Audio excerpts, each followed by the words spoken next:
Beyond the Mic with Sean Dillon. We're joined on the Starline by an award-winning author of more than 21 acclaimed international bestsellers. Last time we talked, he introduced us to City on Fire and Danny Ryan. Today, the Winslow Retirement Tour continues with City of Dreams. We welcome back our friend, Don Winslow. Hey, thanks for having me. Don, let's go beyond the mic. The more you write Danny Ryan, what have you discovered about him, and what have you discovered about yourself in Danny? Well, it's an interesting question. You'd think at my age you'd have more self-awareness. I was deep into writing the third book of this trilogy before I realized the connections between me and Danny. Danny is forced to leave Rhode Island. I wasn't forced, but there wasn't a lot there for me when I was 17. And so I took off to try to, make a living and build this career. And I wandered the world for decades. The second book finds Danny, wandering the country for quite a while, trying to find a place to put his feet, as did I. I think, both Danny and I were raised Catholic, and I think we always have in the back of our heads that sin versus redemption kind of dynamic, that I think plays pretty prominently, probably more prominently in Danny's life than in mine. So I think there are a lot of connections. As much as Danny wants to retire on the losing side of a crime war, on the road, he heads to California, falling in love. You won't make this easy for him or the reader, will you? No, but that's not my job. If I were to make it easy, there'd be no story. There'd be nothing to read, But isn't that like life? It is, and listen, I mean, I write crime fiction. I'm a crime fiction writer. And so, of course, those things are going to come up. And I'm very proudly inside that genre, in that tent. But yeah, real life for everybody. If you strike up a conversation with almost anybody, they have challenges. There's conflicts. Life's not easy. Everybody has a story. And so, of course, I think and I hope that crime literature reflects that. Why is this labor of love taking 28 years to write?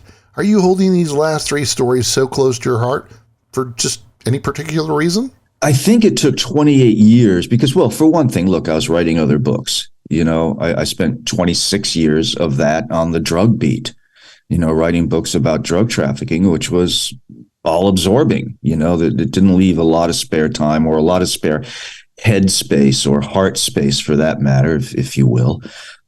But, to be really honest with you, Sean, I think it was a crisis of confidence at various times that I was unsure whether I was good enough to pull this project off, to take classics like the Aeneid and the Iliad and the Odyssey and Greek tragic dramas and turn them into really fully human, modern crime stories. And for a long time, I was right about those doubts. I wrote a lot bad stuff. You are good enough. On the way to writing these books. I threw away literally hundreds of pages. Don, it's time for the Rocking Aid. 8 random questions. Answer with the first thing that comes to your mind. There is no pressure. Yeah, there's a lot of pressure, Sean. You're out of your mind. All right, let's go. Favorite activity in Rhode Island and California? Surfing. Don, did you have a piggy bank growing up? No. Austin Butler will be Danny Ryan in the upcoming movie. What did you see in his portrayal of Elvis that made him the perfect actor for the role? Deep development of a human being over the course of years. If you were a secret agent, what would have been your code name? Osprey. Very cool. What's the best thing about being 69? On the right side of the grass. Which book is the one you're reading now for the Winslow Book Club?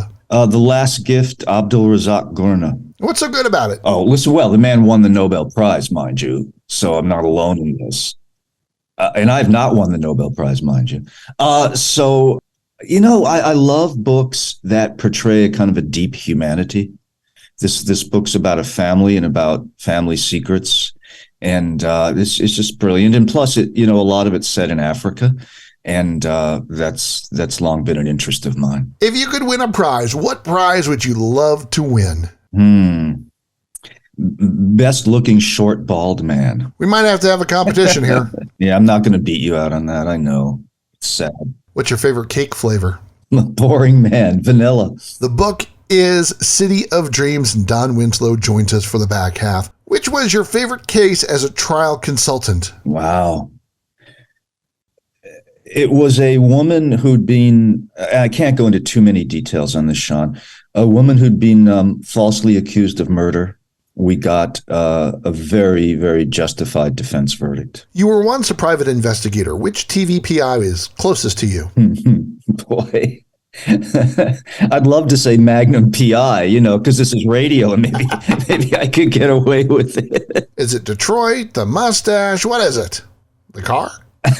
No, it's Tom Selleck's just a great looking guy and a really good actor, and I'd love to have that life, that'd be fun to be in Hawaii and, have those cases. You've been called the greatest living crime writer in America. Who do you believe is the best crime writer in the world? Boy, you're going to get me in trouble with this answer because there's so many great ones. There are so many great ones. I'm going to pass on that, man. I could sit here and give you a list for the rest of your show.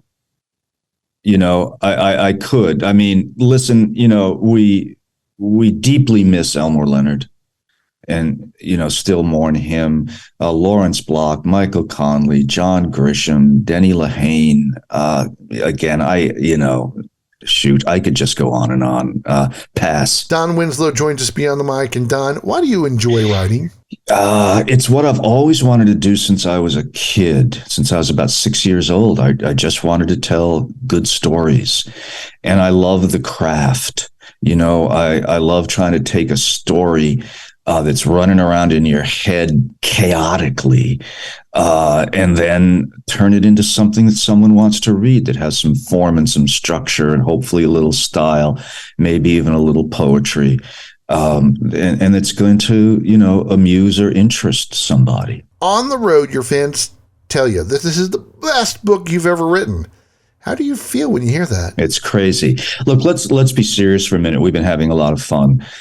I owe everything to those readers, right? Without those people, I don't have this job.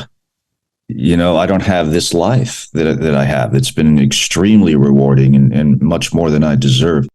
So to get out and to meet them, to hear those things, as much as they're saying to me, I love your books, I'm saying to them, thank you. It's time for One Big Question with Don Winslow, author of City of Dreams Beyond the Mic. As a former anti-terrorist trainer, do you feel the world is safer since 9/11 or not?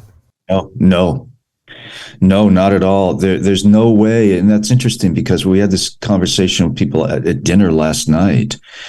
Guys, kids not feeling safe in schools and him not feeling safe sending his kids to schools. And as long as we maintain this gun insanity, we are not safe. We are much less safe.